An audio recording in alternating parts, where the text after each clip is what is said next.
Noticentro 1, CMI. Se amotinan prisioneros en 3 cárceles de Ecuador, 67 muertos. Sublevación en Guayaquil, Cuenca y La Tacunga por choque de bandas. Marcha indígena llega a Quito en apoyo a candidato Yacu Pérez. Exigen reconteo de votos y se temen disturbios. 292 muertos en 76 masacres el año pasado en el país, revela informe de la ONU. 12 habitantes de la calle asesinados en enero en el país, revela Medicina Legal. 500.000 pequeños negocios desaparecieron en el país por la pandemia, revela el DANE. Fallece conocido periodista Ervin Hoyos, víctima de COVID. Propietarios de gastrobares se declaran en desobediencia. Abrirán sus negocios. Caos de transporte en Cartagena por protesta camionera contra peajes.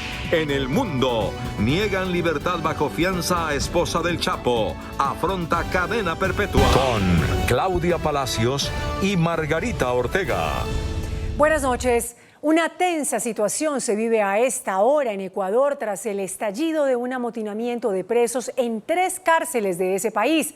Las autoridades han confirmado la muerte de 67 reclusos y reportan más de 20 heridos. La sangrienta revuelta se atribuye a una acción concertada de bandas criminales para ajustar cuentas.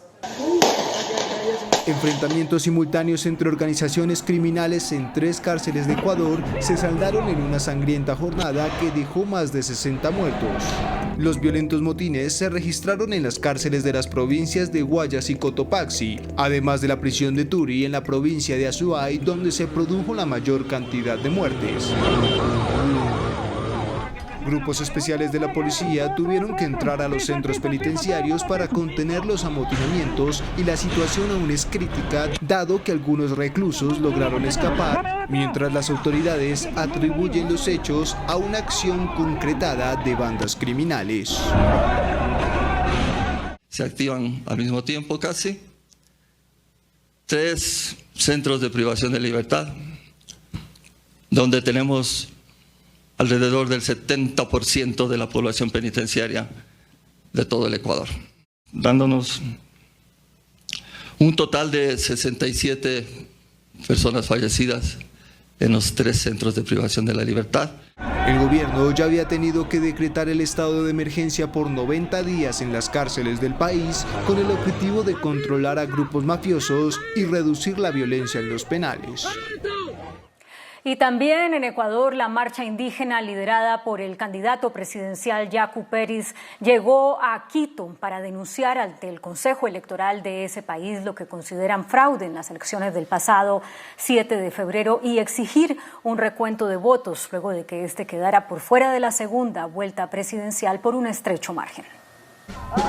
Asegurando que el voto del pueblo se debe respetar, el candidato presidencial Yacu Pérez llegó a Quito respaldado por centenares de indígenas que desde hace 6 días marchaban con rumbo a la capital ecuatoriana. La movilización se apostó ante el Consejo Nacional Electoral para denunciar un presunto fraude en contra de Pérez y exigir que se haga un recuento de votos de los comicios presidenciales, luego de que el líder indígena quedó afuera de la segunda vuelta por poco más de 30.000 votos.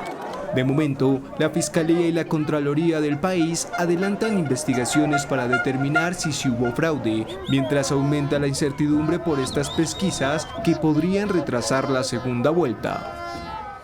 En otras noticias, Naciones Unidas reveló el informe sobre la situación de derechos humanos en Colombia, en el que alerta sobre el incremento de la violencia en varias regiones y da cuenta de 76 masacres en el último año. 76 masacres que dejaron 292 víctimas y 94 desplazamientos forzados que obligaron a 25.366 personas a abandonar sus tierras y sus pertenencias son algunos de los indicadores que demuestran el deterioro de la situación humanitaria documentado por la ONU en varias regiones del país. En varias partes del país hubo una intensificación de la violencia y un aumento en el control territorial y social por parte de grupos armados no estatales y grupos criminales con nefastas consecuencias para los derechos humanos. Municipios de Antioquia, Cauca, Chocó, Putumayo, Nariño, Norte de Santander y Valle están sufriendo por este drama. En 2020 también fueron asesinados 73 excombatientes de las FARC. Desde la firma de la paz ya son 248 los que han matado. Redoblar esfuerzos en la implementación de todos los capítulos del acuerdo de paz. La ONU también le pidió al gobierno respetar el trabajo de la JEP. Preservar la autonomía, independencia del sistema integral de verdad, justicia, reparación y no repetición. Naciones Unidas hizo varias observaciones sobre el comportamiento de la fuerza pública en la represión de las protestas ciudadanas. Pues respecto a esto, la alta consejera para los derechos humanos, Nancy Patricia Gutiérrez, dijo que las cifras entregadas por Naciones Unidas responden a una metodología especial que incluye cifras y documentación entregada por organizaciones no gubernamentales. Nancy Patricia Gutiérrez, alta consejera para los derechos humanos, aseguró que las cifras presentadas por la ONU se da por la fecha de corte. La Consejería Presidencial tomó la fecha de corte el 19 de febrero y la Oficina de Naciones Unidas en el día de hoy presentó unas nuevas cifras ya con corte a 23 de febrero. El gobierno dijo que en 2020 se presentaron 66 asesinatos de líderes sociales. Nancy Patricia Gutiérrez reiteró que los homicidios de líderes sociales y defensores de derechos humanos siempre son contrastados con los datos de la ONU. Una vez Naciones Unidas tiene información sobre el posible homicidio y una vez está verificado lo manda a la Fiscalía General de la Nación, quien en últimas es la entidad competente para determinar la calidad de defensor. La alta consejera reiteró el compromiso del gobierno en la protección y seguridad de los líderes sociales y defensores de derechos humanos. 1.539 habitantes de la calle han muerto en los últimos 5 años en Colombia. Más de 1.000 fueron homicidios, según reveló hoy Medicina Legal. Solo este año han sido asesinados 12 ciudadanos de calle. La representante Ángela María Robledo calificó la situación de exterminio humano. Las elevadas cifras sobre la muerte de habitantes de calle en los últimos 5 años prendieron las alarmas.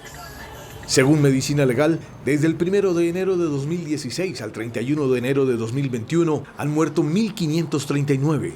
La mayoría de las muertes violentas se presentan, son homicidios, es decir, muertes causadas por terceros, 1.018 casos. El 45% de las muertes fue por arma de fuego. Esto tiene que como tocar el corazón de Colombia, porque no solamente estamos asesinando líderes, masacrando a nuestros pueblos afrodescendientes, sino también hemos comenzado una campaña durísima contra los ciudadanos habitantes de calle. Una situación que hoy fue calificada por la representante Ángela María Robledo como un exterminio urbano. El investigador Carlos Mario Perea de la Universidad Nacional señala que en Colombia existe una práctica de exterminio urbano, sobre todo orientado a habitantes de calle, a personas en prostitución o incluso a migrantes. Bogotá, Medellín y Cali son las ciudades que mayor índice presentan de homicidios de ciudadanos de la calle. Sin embargo, llama la atención que en Dos Quebradas, Risaralda y Bello, Antioquia, se han registrado 15 casos. Los habitantes de calle están allí, muchos por pobreza y otros por un gesto de libertad. Y la Corte Constitucional nos ha dicho que tenemos la obligación como ciudadanos y como Estado de proteger su dignidad en la calle y su vida. Un panorama que llama por la urgente atención de todos los organismos de la sociedad. Más de 500.000 pequeños negocios desaparecieron del país en el último año debido a la crisis económica generada por la pandemia, según reveló el DANE. Según la encuesta de micronegocios del DANE, entre enero y octubre del 2019 en Colombia existían más de 5.864.000 pequeñas tiendas y negocios de barrio. Entre enero y octubre del 2020 esa cifra se redujo a 5.355.503 debido a la crisis de la pandemia. Comercio minorista no especializado, es decir, alimentos, bebidas y tabaco, una tienda, una cigarrería. La disminución de pequeños negocios que desaparecieron en medio de la crisis corresponde a 509.170, es decir, una caída del 8,7%. Es una muy mala noticia para la economía y se requieren fórmulas creativas para enfrentar esta difícil situación. El crédito no es la solución, Eso es alcanzarles la cuerda para que se acaben de ahorcar. Evidencia la gravedad de la situación y de la crisis profunda que vive hoy en el país y que se va a ver reflejado también en la pérdida del empleo bien remunerado y formal. Se perdieron más de 1.085.000 empleos, con una caída del menos 13,1%. Noticentro 1 CMI conoció que la exsecretaria de Infraestructura de Santander, Claudia Toledo, y su esposo, Lenín Pardo, presentaron ante el despacho del fiscal general Francisco Barbosa una matriz de colaboración en la que salpican a los congresistas Richard Aguilar y Edwin Ballesteros con presuntos actos de corrupción.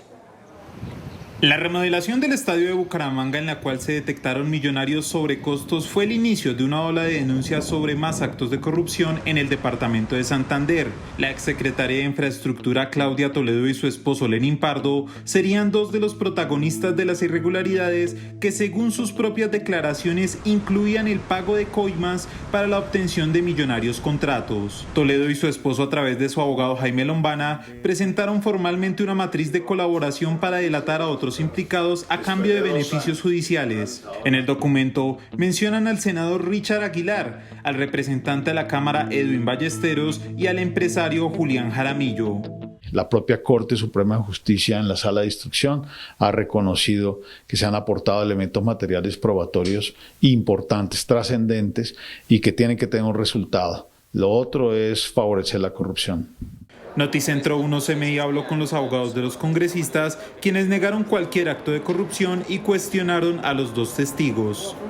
Que ellos no tienen ninguna información que pueda comprometer a Richard Aguilar, que nos opondremos dentro de los parámetros de ley a cualquier principio de oportunidad. Sabemos que estas personas carecen de respaldo en sus afirmaciones con las que buscan obtener beneficios. El acuerdo de colaboración tiene que ser aprobado por el fiscal general Francisco Barbosa, quien hasta el momento no ha decidido sobre el caso.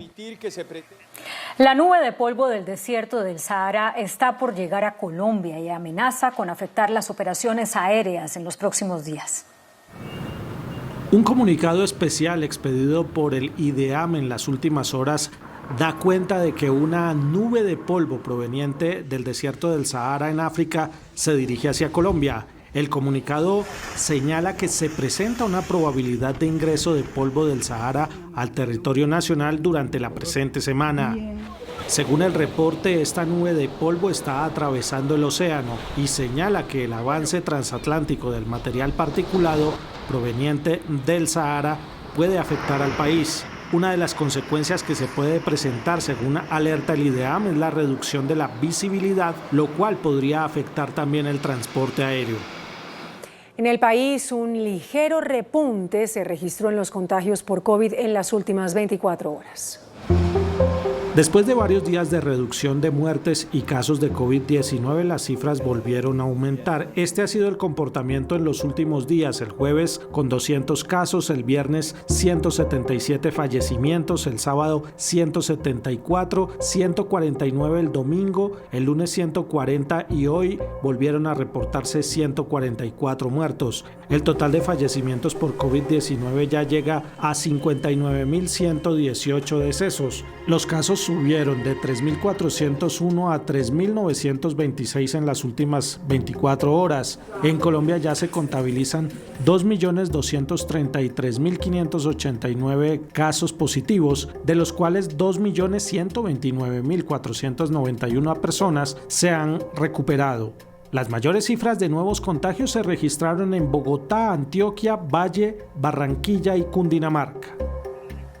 Pues falleció hoy en Bogotá el periodista, colega Ervin Hoyos, quien estuvo varias semanas internado en una unidad de cuidados intensivos luego de contagiarse con COVID. Ervin Hoyos es recordado por haber creado y dirigido durante más de 20 años el programa radial Las Voces del Secuestro, en el que familiares y amigos de las personas secuestradas les enviaban mensajes de aliento. La muerte de Ervin Hoyos, de 53 años, fue lamentada por dirigentes políticos de todos los sectores. Paz en su tumba. Mañana comenzará la jornada de vacunación en Leticia, en el Amazonas. Se utilizarán las dosis de Sinovac. Autoridades del departamento del Amazonas recibieron 22.741 dosis de vacunas. Mañana miércoles se iniciará inmunización con profesionales de la salud y mayores de 80 años en Leticia. Estamos hablando de 28 equipos, básicamente que estarán distribuidos a través del municipio de Leticia, donde de esa manera las personas que sean atendidas en cada punto irán siendo asignadas a cada equipo para ser vacunadas. Esperamos que con esta inmunidad de rebaño que se busca con la vacunación, el aeropuerto Vázquez Cobo sea reabierto. Una indígena matapí será la primera vacunada en el Amazonas. Desde hace 21 años trabaja en el Hospital San Rafael de Leticia en el área de servicios generales. Y hoy empezó en Bogotá la vacunación contra el COVID en las personas mayores de 80 años. A la capital le fueron entregadas más de 12.000 dosis de Sinovac que serán usadas específicamente en esta población. La vacunación empezó en los hogares geriátricos. Carlos, de 93 años, fue el primer adulto mayor vacunado contra el COVID-19 en Bogotá. El día de hoy fuimos a 2 instituciones geriátricas, vacunamos a 10 personas mayores de 80 años y afortunadamente ninguna tuvo ninguna observación. Las vacunas serán distribuidas así: 4.000 a 500 geriátricos, 8.026 se le entregarán a 9 EPS, Sanitas, Capital Salud y Sanidad de la Policía para el proceso de agendamiento, y 20 a una cárcel que está por definirse. Esta semana empezará la vacunación en nuevos hospitales: en el Tunal, en el Instituto de Cardiología, la Clínica San Rafael, en el Hospital de Engativá, en el San Ignacio, la Fundación Chayo, el Hospital La Samaritana, la Clínica Colombia y el Hospital Militar. Este jueves recibiremos 13.008 dosis de Pfizer. En Bogotá, 14.730 mayores de 80 años han contraído el virus. El ministro de Salud, Fernando Ruiz, confirmó que mañana llegarán al país 50.000 nuevas dosis de la vacuna de Pfizer que serán distribuidas conforme al Plan Nacional de Vacunación. También reveló que se aprobó el uso de la vacuna de la farmacéutica AstraZeneca. El ministro de Salud, Fernando Ruiz, confirmó que la vacunación en el país continuará con la llegada de las nuevas dosis de Pfizer. Y esperamos mañana el arribo de las vacunas, de la segunda grupo de vacunas de Pfizer, otras 50.000 que serán distribuidas para continuar con todo el operativo de aplicación de vacunas en la primera línea del talento humano en salud. Por su parte, el director del INVIMA, Julio César Aldana, aseguró que la entidad autorizó la vacuna de AstraZeneca. INVIMA ha aprobado la autorización de uso de emergencia de la vacuna de la compañía farmacéutica AstraZeneca de cara a ese plan de vacunación. El ministro de Salud reiteró que se distribuirán 80.000 dosis de la vacuna de Sinovac para los mayores de 80 años en todo el país. Y con protestas en diferentes partes de Bogotá, trabajadores de los llamados gastrobares rechazaron el decreto de la alcaldía que les impide su funcionamiento. Dicen que no acatarán la orden de cierre. Los trabajadores y dueños de gastrobares en Bogotá se declararon en desobediencia civil. El jueves, el viernes, todos los días vamos a abrir. Pues si nos van a sellar, que nos sellen. La rebelión de este sector comercial se sintió en el sur y norte de la ciudad, donde las protestas fueron disueltas por el ESMAD.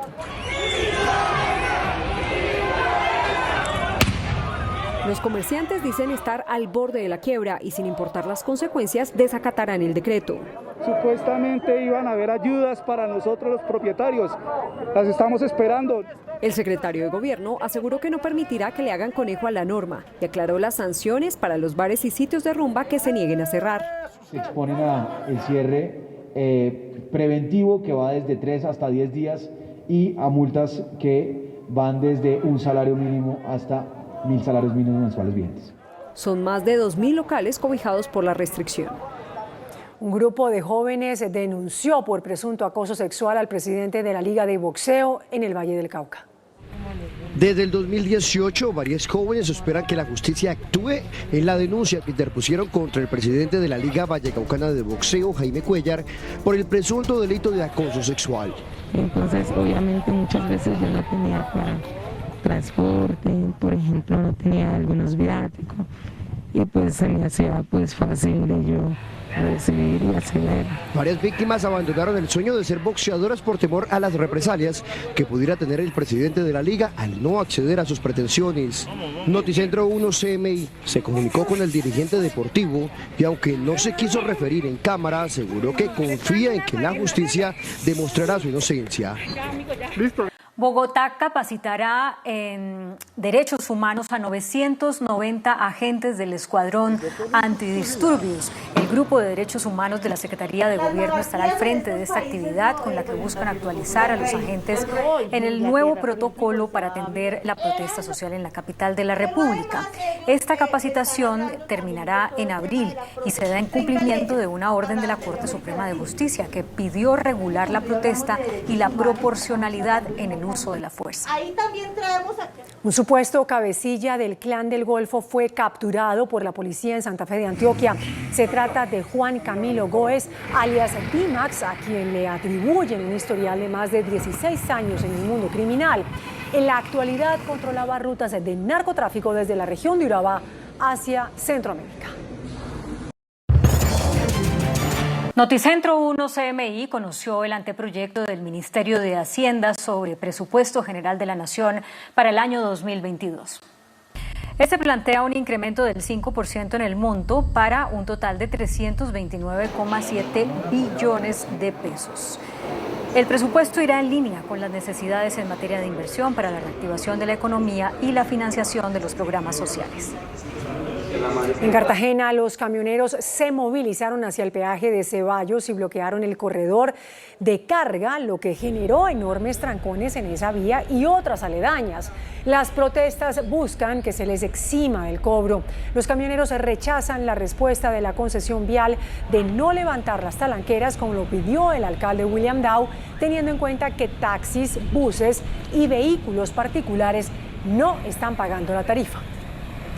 Los presidentes de la ANDI, FENALCO y de la SAC expresaron su preocupación por las propuestas populistas de cara a las elecciones presidenciales del 2022. Coincidieron en que el país necesita estabilidad jurídica y reglas claras. En el foro organizado por el senador Roy Barrera, los líderes empresariales advirtieron del peligro que encarnan propuestas políticas populistas, independientemente de si son de derecha o de izquierda. El populismo es tratar de convencer sobre hechos y proyectos y acciones que en la realidad no se pueden realizar. Yo le diría que no es un riesgo para el sector empresarial, es un riesgo para el país. Coincidieron en que Colombia necesita reformas estructurales en todos los aspectos, judicial, pensional, laboral, entre otros. Qué vergüenza tener en Colombia una tasa de informalidad laboral de la ruralidad de más del 86%.